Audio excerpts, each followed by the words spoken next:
Hello again, everyone. I'm Cedric with AstrologyKingdom.com, here with your weekly astrological update. So let's jump right into this. We've got the Sun in Pisces. It's just about to leave Pisces and enter Aries within the next couple of days, but its current position right now kind of indicates that this week and last week really had a lot to do with action. It's time to get things done. It's time to really put things into motion. It's time to be very self-motivated and act of our own accord.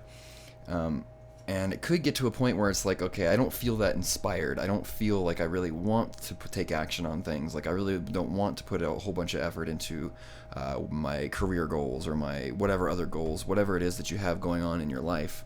It's like there may not be a desire to work on things, but the action that is taken right now and through this week is going to be very beneficial and going to have larger effects than you might expect. Now, at the moon, being at 20 degrees Sagittarius right now, or 21 degrees, I guess, the moon moves pretty quickly, so it changes degree and sign rather quickly every couple days. Well, it changes signs every couple days, changes degrees every few hours, but basically, this is telling us that drive and motivation, it's kind of going hand in hand with the sun here, and if you look here on the screen, you can see there's a little red line going between the moon and the sun, and that shows that there's a difficult aspect, a difficult angle. They're not seeing each other clearly. So that kind of is why I was mentioning the idea of maybe the drive is not there, maybe you don't really want to put a lot of effort into things, but if you do, and if you are able to muster up that self-motivation, then it will have good rewards moving on. Like right now is a very fertile time, I guess you could say, for planting seeds of intention and manifestation. So, although there's not a lot of instant gratification, maybe you don't see how your efforts are paying off right at this moment, but they will, and you will see that moving forward. But this week, more so, last week was more about action, but this week is kind of more about inspiration. As we move on through the next few days and the sun moves into Aries, there's going to be a lot of going to start to feel a little more inspired towards whatever it is that you do in your life, whatever goals or whatever it is that's really important to you. You start to feel more inspiration, feel more creative, and we're going to be seeing a lot more just innovation, a lot more creativity, and just very creative and careful planning for the future. Let's see here. And just kind of a new way of viewing things, a new way of seeing things, with Mercury here in Aries at the 11th degree position and moving through that sign over this week. Innovation, creativity, it's like everything is kind of culminating together to really point towards this week being very much about tapping into your creativity, which is something I talk about quite a lot. But right now it's like a really good time to... It's not like the inspiration just comes to you out of nowhere. This is the kind of time where with Venus in retrograde like this, it's kind of up to you. You have to learn how to put the passion there, put the motivation there, put the happiness in your reality. Instead of waiting for things to happen and inspire you externally, you have to learn how to choose what inspires you and choose what to work on and choose to be inspired by whatever it is that needs to be done. So it's going to be creativity, inspiration, innovation, but it's all going to be very self-motivated, self-driven. There's not going to be anybody else telling you what you need to do here. It's all about how proactive you're willing to be. And with Venus in retrograde, it's still kind of not really the best time to be starting any new relationships. A lot of people might be finding that they're talking to their exes a lot and maybe dealing with situations where you might be trying to get back together and wondering if that's going to work out, which, by the way, is a great reason to get a reading if you are interested in a tarot reading. We can dig into those sorts of things. But moving on here, with Mars and Taurus, moving through Taurus, it's kind of about acquisition. Gaining things, but not necessarily acquisition as far as money goes, and also not as far as like getting big chunks of anything all at once.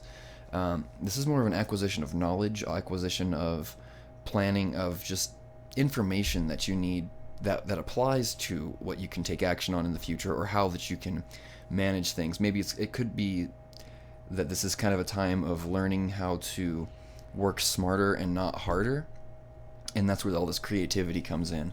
So if you're having issues with, like, say, your own business, or if you have, whatever it is that's going on, you're about to start coming into an understanding of new ways to approach that are going to be more creative and more streamlined, I guess you could say. It can really help you out.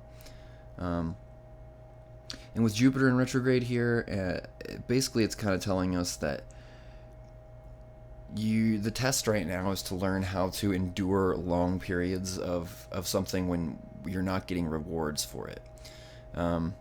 So maybe you were doing something in the past and you were doing really well and you're being rewarded for that, whether it be through money or whatever it might be.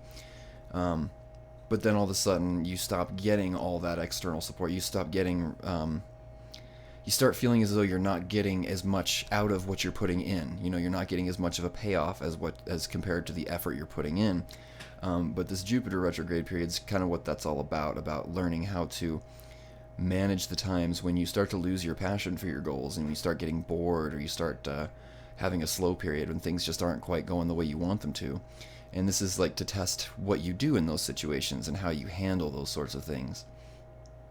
So if things aren't paying off right away in the way that you're hoping they will, just keep at it, basically, is the idea here. Just keep working on it, keep coming up with new ways to push forward, because your efforts are not wasted. They're just not going to show up right away. There's no instant gratification for that right now, or for the next couple of months, really. And finally, when we look at the position of Saturn here, this kind of tells us what our main struggle is, and what, not necessarily a struggle, but the thing that needs to be kind of focused on as far as a very slow, rigorous approach, training or strengthening, I guess you could say. This has to do with your intuition. Right now is a great time, and moving forward into the next couple months, intuition is going to be a very strong theme, to where it's all about learning how to listen to yourself, listen to your inner voice, and really training yourself to find ways and different methods and tools that can help you to tap into your intuition and your inner voice and your guides, your higher self, your spirit guides, and all that. So things like tarot cards are actually very are a good example of what that is. It's a tool that helps you to tap into your intuition, or to tap into the energy field of another person, or something like that. So anyways, that pretty much covers it for this week. It looks like as we're moving forward, it's going to be a lot about really just buckling down and finding new creative ways to approach your daily activities, whatever they are, whether it be work, your home life, whatever it is. It's going to be all about, for one, patience, two, creativity and coming up with new ideas, and three, listening to your intuition. So maybe following your intuition will lead you to these creative ideas, to this new sense of creativity that will help you to really streamline your daily activities, make things easier for you to handle. So, hopefully this has been helpful for you. If you want to get into a reading, feel free to contact me or visit the website at www.astrologykingdom.com. You can also check out our Instagram. We just started it up just recently. It's just Astrology Kingdom, just one word. And that's about it. So thanks again for watching. I hope to talk to some of you very soon, and take care.